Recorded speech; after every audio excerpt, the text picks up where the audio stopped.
എല്ലാവർക്കും റീബോൺ രുചിയുടെ പുതിയൊരു വീഡിയോയിലേക്ക് സ്വാഗതം. അപ്പോൾ ഇന്ന് ഞാൻ വന്നിട്ടുള്ളത് നല്ലൊരു കുക്കറപ്പത്തിൻ്റെ റെസിപ്പി ആയിട്ടാണ് കേട്ടോ. കുക്കറപ്പം അല്ലെങ്കിൽ കലത്തപ്പം എന്നൊക്കെ പറയുമല്ലോ. അപ്പോൾ എല്ലാവർക്കും ഉള്ളൊരു പ്രശ്നമാണ് കേട്ടോ, നമ്മൾ ഈ കുക്കറിൽ വെച്ച് കഴിയുമ്പോൾ നമുക്ക് ചില ആൾക്കാർക്കൊക്കെ അത് കരിഞ്ഞു പോകും. ആ ഒരു ടൈം കറക്റ്റ് ആയിട്ടില്ലെങ്കിൽ എന്തായാലും കരിഞ്ഞൊക്കെ പോകും. അതുകൊണ്ട് തന്നെ നമുക്ക് കരിഞ്ഞൊന്നും പോവാത്ത നല്ല സോഫ്റ്റ് ആയിട്ടുള്ള കലത്തപ്പം എങ്ങനെയാണ് റെഡിയാക്കി എടുക്കുന്നതെന്ന് നോക്കാം. അപ്പോൾ ഇത് നല്ല ആരോട് കൂടിയിട്ടുള്ള നല്ല സോഫ്റ്റ് ആയിട്ടുള്ളൊരു അപ്പം തന്നെയാണ് കേട്ടോ. ഒരുപാട് ഇൻഗ്രീഡിയൻസ് ഒന്നുമില്ല. അപ്പോൾ ഇതെങ്ങനെയാണ് റെഡിയാക്കി എടുക്കുന്നതെന്ന് നോക്കാം. അപ്പോൾ അതിന് വേണ്ടിയിട്ട് ഞാനിവിടെ എടുത്തിട്ടുള്ളത് 1 കപ്പ് പച്ചരി. ഇത് നല്ലപോലെ കുതിർത്തെടുത്തതാണ്. ഏകദേശം 2-3 മണിക്കൂർ നമുക്ക് നല്ലപോലെ ഒന്ന് കുതിർത്തെടുത്താൽ മതി. അപ്പോൾ ഞാനിവിടെ 1 കപ്പ് പച്ചരിയാണ് എടുത്തിട്ടുള്ളത്. ഇനി നമുക്ക് ഇത് നല്ലപോലെ ഒന്ന് അരച്ചെടുക്കണം. അപ്പോൾ അതിന് വേണ്ടിയിട്ട് ഒരു ചെറിയ ജാർ എടുത്ത് വെച്ചിട്ടുണ്ട്. 1 കപ്പ് അരിയുള്ളല്ലോ, അപ്പോൾ ചെറിയ ജാറിനകത്ത് ആക്കിയാലും മതി. അപ്പം ആ ഒരു അരി നമുക്ക് ഇതിനകത്തേക്ക് ഒന്ന് ഇട്ട് കൊടുക്കാം. എന്നിട്ട് നമുക്കിനി വേണ്ടത് ഇത് 1 കപ്പ് വെള്ളമാണ് കേട്ടോ നമുക്ക് ഇതിനകത്തേക്ക് മൊത്തത്തിൽ ഒഴിച്ചു കൊടുക്കാനുള്ളത്. അപ്പോൾ നമ്മൾ ആദ്യം തന്നെ ഒരു അരക്കപ്പോ അല്ലെങ്കിൽ 3/4 കപ്പോ ഒഴിച്ചു കൊടുത്തിട്ട് നമുക്കിത് നല്ല ഫൈനായിട്ട് തന്നെ ഇതൊന്ന് അരച്ചെടുക്കണം. ആ 1 കപ്പ് വെള്ളം ഒന്നിച്ച് ഒഴിച്ചു കൊടുത്തിട്ടുണ്ടെങ്കിൽ ചിലപ്പോൾ അത് അരഞ്ഞ് കിട്ടാൻ കുറച്ച് ബുദ്ധിമുട്ടുണ്ടായിരിക്കും. അപ്പോൾ അതുകൊണ്ട് ആവശ്യത്തിന് ഇട്ട് കൊടുക്കാം. ഇനി അതിനകത്തേക്ക് ഒരു പിഞ്ച് ജീരകവും അതേപോലെ തന്നെ ഒരു 2-3-4 ഏലക്കായും കൂടെ നമുക്ക് ഇതുപോലെ ഒന്ന് ഇട്ട് കൊടുക്കാം. എന്നിട്ട് നമുക്ക് ഇതൊന്ന് അരച്ചെടുക്കാം. ഇതിനകത്തേക്ക് 1 ടേബിൾ സ്പൂൺ ചോറും കൂടെ ചേർത്ത് അരയ്ക്കുകയാണെങ്കിൽ അത്രയും നല്ലതാണ്. അപ്പോൾ ഞാനിവിടെ ബേക്കിംഗ് സോഡ ചേർക്കുന്നുണ്ട്. അപ്പോൾ അതുകൊണ്ടാണ് ഞാൻ ചോറ് ഇപ്പോൾ ചേർക്കാത്തത്. ഇനിയിപ്പോൾ ബേക്കിംഗ് സോഡ ഇല്ലെങ്കിൽ നമ്മൾ ഇതിനകത്തേക്ക് 1 ടേബിൾ സ്പൂണോളം ചോറും കൂടെ ചേർത്ത് നല്ലപോലെ ഒന്ന് അരച്ചെടുക്കാം. അപ്പോൾ ഇതുപോലെ നല്ലപോലെ ഒന്ന് അരച്ച് റെഡിയാക്കി എടുത്തിട്ടുണ്ട് കേട്ടോ. അപ്പോൾ മൊത്തം വെള്ളം നമ്മൾ ഒഴിച്ചിട്ടുണ്ടായിരുന്നില്ല അരയ്ക്കാൻ നേരത്ത്. അപ്പോൾ ബാക്കിയുള്ള ആ ഒരു വെള്ളം ഈ ഒരു ജാറിനകത്തേക്ക് ഒഴിച്ചിട്ട് നമുക്ക് അതും കൂടെ ഒന്ന് നല്ലപോലെ ഒന്ന് മിക്സ് ചെയ്തിട്ട് അത് നമുക്ക് ഈ ഒരു ബാറ്ററിനകത്തേക്ക് തന്നെ ഒഴിച്ചു കൊടുക്കാം. ഈ ഒരു ബാറ്റർ നല്ല ലൂസായിട്ടുണ്ടാവണം കേട്ടോ. അതുകൊണ്ടാണ് നമ്മൾ കറക്റ്റ് 1 കപ്പ് വെള്ളം തന്നെ നമുക്ക് ഇതിനകത്തേക്ക് ചേർത്ത് കൊടുക്കുന്നത്. അപ്പോൾ ഇനി നമുക്ക് ഇതങ്ങോട്ടേക്ക് മാറ്റി വയ്ക്കാം. ഇനി ഇതിൻ്റെ മധുരത്തിന് വേണ്ടിയിട്ട് നമുക്ക് കുറച്ച് ശർക്കരപ്പാനി റെഡിയാക്കി എടുക്കണം. അപ്പോൾ അതിന് വേണ്ടിയിട്ട് ഞാനിവിടെ എടുത്തിട്ടുള്ളത് ഒരു 4 അച്ച് ശർക്കരയാണ് കേട്ടോ. ഏകദേശം ഒരു 250-300 ഗ്രാം ആണ് കറക്റ്റ് കണക്ക്. അപ്പം ഈ ഒരു ഇതുപോലെ നമ്മൾ അച്ച് കണക്ക് നോക്കുവാണെങ്കിൽ ഒരു 4 അച്ചെടുക്കുവാണെങ്കിൽ കറക്റ്റ് മധുരമാണ് കേട്ടോ. ഈ ഒരു അളവിൽ ഒട്ടും അധികം കൂടുതലും ഇല്ല, ഒട്ടും കുറവുമില്ല. അപ്പം ഇത് തന്നെയാണ് കേട്ടോ കറക്റ്റായിട്ട് വരുന്നത്. ഇനി നമുക്ക് ഇതിനകത്തേക്ക് ഒരു 1/2 കപ്പ് വെള്ളവും കൂടെ ഒഴിച്ചിട്ട് നമുക്ക് ഇത് നല്ലപോലെ ഒന്ന് ഉരുകാൻ വേണ്ടിയിട്ട് വെച്ച് കൊടുക്കാം.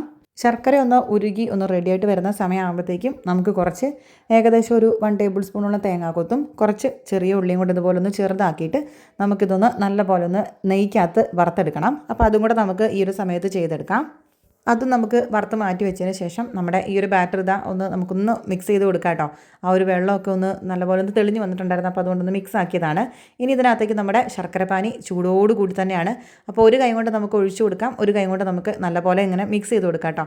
ഈ ഒരു വിസ്ക് വെച്ചിട്ട് ഇങ്ങനെ മിക്സ് ചെയ്യുകയാണെങ്കിലാണ് കുറച്ചും കൂടെ നല്ലപോലെ പെട്ടെന്ന് തന്നെ മിക്സ് ആയി കിട്ടുകയും ചെയ്യും. അല്ലെങ്കിൽ നമുക്കിത് മിക്സ് ചെയ്യാതെ ഇതുപോലെ ഒഴിച്ചു കൊടുത്തിട്ടുണ്ടെങ്കിൽ ഇത് കട്ടയായി പോകും കേട്ടോ. അതുകൊണ്ടാണ് നമുക്ക് ഒരു കൈ കൊണ്ട് ഇളക്കി കൊടുക്കണം, ഒരു കൈ കൊണ്ട് നമുക്ക് ഒഴിച്ചും കൊടുക്കാം.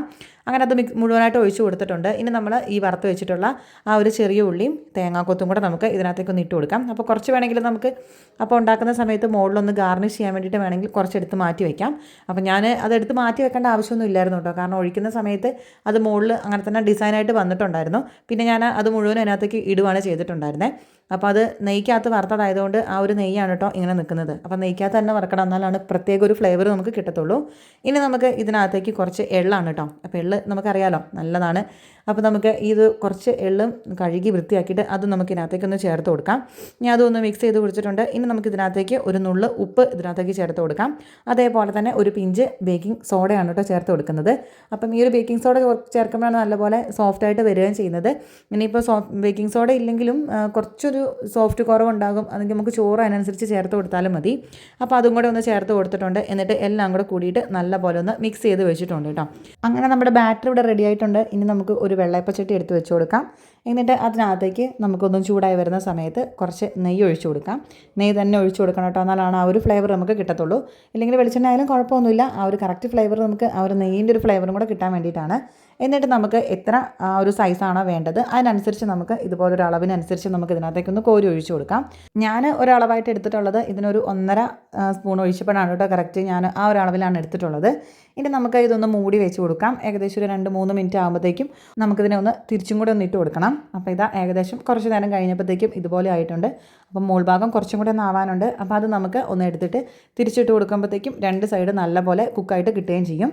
അപ്പോൾ നമുക്ക് ഇതുപോലെ ഇതിനെ ഒന്ന് തിരിച്ചിട്ട് കൊടുക്കാം. അപ്പോഴത്തേക്ക് ഇത് അടിഭാഗം കരിഞ്ഞു പോകുമോ അങ്ങനെയുള്ള ഒരു പ്രശ്നങ്ങളും ഇല്ല കേട്ടോ. സാധാരണ നമ്മൾ കുക്കറിലൊക്കെ ഉണ്ടാക്കുമ്പോൾ എങ്ങനെ ആയാലും കുറച്ച് ഒന്ന് അടിഭാഗമൊക്കെ ഒന്ന് പിടിക്കുകയും ചെയ്യും. ആ ഒരു ടൈമൊന്നും കറക്റ്റ് അല്ലെങ്കിലും പിന്നെ ചില സ്റ്റൗവിൻ്റെ ആ ഒരു ഫ്ലെയിമിൻ്റെ അടിസ്ഥാനത്തിൽ ഇരിക്കും കേട്ടോ നമ്മുടെ ആ ഒരു കരിയാതിരിക്കുകയോ കരിയോ എന്നുള്ളതൊക്കെ കുക്കറിൽ വെക്കുമ്പോൾ. ഇതാകുമ്പോൾ നമുക്ക് ആ ഒരു ടെൻഷനൊന്നും വേണ്ട. പിന്നെ നമുക്ക് ആ ഒരു കുക്കറിൽ വെക്കുമ്പോൾ ഒരു ടെൻഷനായിരിക്കും ഉൾഭാഗം വെന്തിട്ടുണ്ടോ കറക്റ്റ് ആയിട്ടുണ്ടോ എന്നൊക്കെ. അപ്പോൾ ഇതാകുമ്പോൾ അങ്ങനെ ഒന്നും ഒരു പ്രശ്നങ്ങളും വരുന്നില്ല കേട്ടോ.